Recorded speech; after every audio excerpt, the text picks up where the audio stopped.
اس کے ساتھ جڑے ہوئے ہیں، صرف اس وجہ سے ان کو ریلیف دیا گیا ہے۔ اور پھر فواد چودھری صاحب کا اس میں کیا تعلق ہے یا ان کا اس سارے کے سارے معاملے سے وہ کتنے جڑے ہوئے ہیں، یہ جواب بھی فواد چودھری صاحب کو دینا ہوگا۔ لیکن حقیقت یہ ہے، قوم نے دیکھا ہے بڑے ملزموں کو گرفتار کیا گیا اور 2 گھنٹوں کے اندر اندر ان کو شخصی ضمانت پر رہا کر دیا گیا، نہ فزیکل ریمانڈ، نہ جوڈیشل ریمانڈ، نہ عدالتوں میں کوئی ضمانت فائل کی گئی اور ان کو رہا کر دیا گیا۔ اور اب یہ کہا جا رہا ہے کہ ہم کیس میں تفتیش کریں گے اور تفتیش کرنے کے بعد ہم دوبارہ چلان سبمٹ کریں گے اور چلان سبمٹ ہونے کے بعد کیس شروع ہوگا۔ دیکھتے ہیں یہ کیس کیسے شروع ہوتا ہے۔ دوسری طرف آپ جانتے ہیں مریم نواز اور کیپٹن ریٹائرڈ صفدر کے خلاف جو اپیل ہے ایون فیلڈ ریفرنس میں، وہ 4 اگست کو اس کے اوپر سماعت ہونی تھی اور فائنل بحث شروع ہو گئی ہے۔ جو امجد پرویز ایڈوکیٹ صاحب ہیں جو کہ مجرمان کی طرف سے وکیل ہیں، ان کی بحث انہوں نے آرگومنٹس کیے تھے اور کچھ چیزیں ایسی تھیں جو رہ گئی تھیں، اور جو مظفر عباسی صاحب ہیں ڈپٹی پروسیکیوٹر جنرل نیب ہیں، انہوں نے بحث ابھی کرنی ہے۔ 4 اگست کو مریم نواز کو بھی کووڈ ہو گیا اور عامر فاروق صاحب، جسٹس عامر فاروق صاحب کو بھی کووڈ ہو گیا، کرونا کی وجہ سے وہ کرنطینہ میں چلے گئے۔ اب 1 سپٹمبر کے لیے دونوں جو اپیلیں ہیں،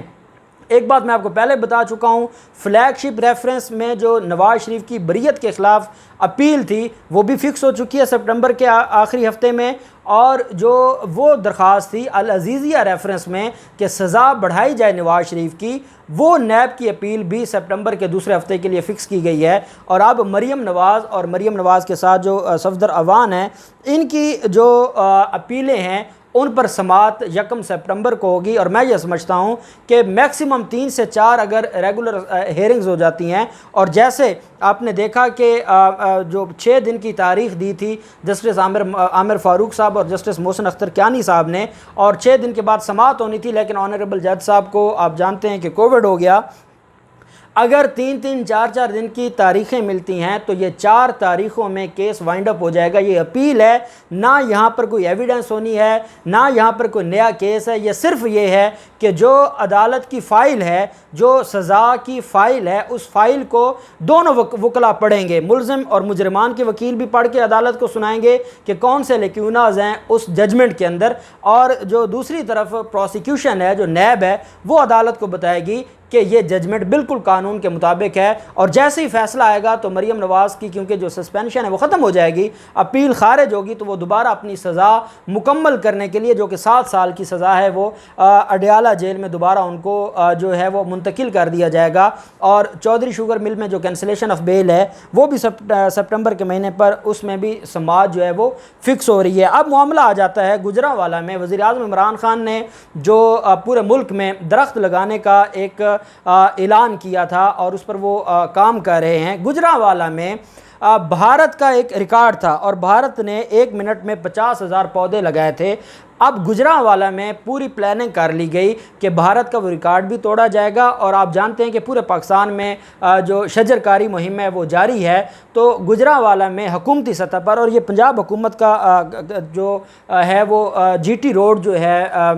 گجرانوالہ کے پاس، تو پورے جی ٹی روڈ پر یہ پودے لگائے جانے تھے اور اس پر بڑی تعداد میں پودے پہنچا بھی دیے گئے، اور پورا ایک جنگل بنانا چاہتے تھے روڈ کے دونوں طرف، اور ساتھ جو انڈیا کا ریکارڈ تھا اس پر بھی پنجاب حکومت نے کہا کہ ہم انڈیا کا ریکارڈ توڑیں گے۔ ساری جب ورکنگ مکمل ہو گئی، سارا اس کے اوپر کام مکمل ہو گیا، تو مسلم لیگ نون نے آج، مسلم لیگ نون کے جو ایم پی ہیں گجرانوالہ سے، انہوں نے درخواست دے دی ہے اور ایک تحریک جمع کروا دی ہے پنجاب اسمبلی میں کہ ہم یہ درخت نہیں لگنے دیں گے۔ اچھا، کیوں نہیں لگنے دیں گے؟ اس لیے نہیں لگنے دیتے کہ جنگل بن جائے گا، وہاں پر ڈکیٹی ہوگی، وہاں پر کرائم بڑھ جائے گا، اوفینس زیادہ ہوگا، تو میرے حلقے کے لوگوں کے لیے بڑی تکلیف ہوگی۔ آپ اندازہ لگائیں یہ کس مینٹیلٹی کے لوگ ہیں۔ اسی گجرانوالہ میں مسلم لیگ نون کے ایم این اے کا جو بیٹا ہے وہ کسی اور کو اپنی جگہ پر میٹرک کے ایگزام دلواتے ہوئے، پیپر دلواتے ہوئے گرفتار ہو چکا ہے 3 دن پہلے۔ وہ کہہ رہے ہیں کہ یہ جو جنگل ہے، کیونکہ درخت لگائے جا رہے ہیں اور درخت ضرورت ہے اس وقت ملک کی،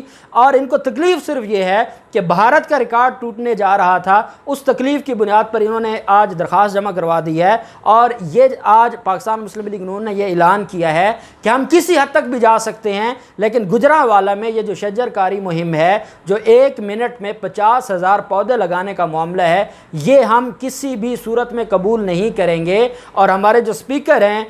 پرویز الہی صاحب، آپ جانتے ہیں آج کل بڑی رولنگز ان کی آ رہی ہیں اور وہ بڑا کام کر رہے ہیں۔ سپیکر پنجاب اسمبلی نے سوموار کے لیے اس تحریک کو فکس کر دیا ہے، سوموار کو اس پر ڈیبیٹ ہوگی اور اس پر وہ فیصلہ کریں گے کہ آیا یہ جو تحریک ہے، کیونکہ اب تو استحقاق بل آ گیا ہے، اب تو کسی آپ ایم پی اے کی گستاخی کریں گے تو 3 ماہ آپ کو سزا ہوگی، آپ سپیکر کے خلاف ایک لفظ بولیں گے آپ کو 6 ماہ کی سزا ہوگی، 10,000 روپے آپ کو جرمانہ ہوگا۔ یہ جو شاہی قانون سپیکر پنجاب اسمبلی نے پچھلے دنوں منظور کروایا ہے اور گورنر سندھ کی نے اس کو ریجیکٹ کیا تھا، مسترد کیا تھا، بیوروکریسی اس کے خلاف تھی، صحافی اس کے خلاف تھے، وکلا اس کے خلاف تھے، لیکن یہ ایک ایسا انوکھا قانون لایا گیا ہے جس کو انہوں نے منظور بھی کر لیا ہے، اور جس ٹائم وہ منظور ہو رہا ہے اسی وقت وہ دھمکی لگا رہے ہیں کہ یہ یہاں کون ویڈیوز بنا رہا ہے۔ اب ان کو پتہ ہونا چاہیے، کوئی غلط فہمی میں نہ رہے کہ اب قانون پاس ہو گیا ہے۔ تو اب یہ مسلم لیگ نون بھی یہ تحریک لے کر جا رہی ہے، اور کیا اس پر اسپیکر پرویز الہی ان کا ساتھ دیتے ہیں، نہیں دیتے، یہ منظور ہوتی ہے نہیں ہوتی، اور یہ جو معاملہ اب رک گیا ہے، کیا یہ جو پنجاب حکومت ہے کیا وہ انتظار کرے گی اسپیکر کی جو کارروائی ہے یا پنجاب اسمبلی کی، یا وہ اپنا کام جاری رکھیں گے؟ جو بھی ڈیٹیلز ہوں گے ہم آپ کے ساتھ شیئر کرتے رہیں گے۔ اللہ پاک پاکستان کامیاب ناصر ہو۔ بہت شکریہ، اللہ حافظ، پاکستان زندہ باد۔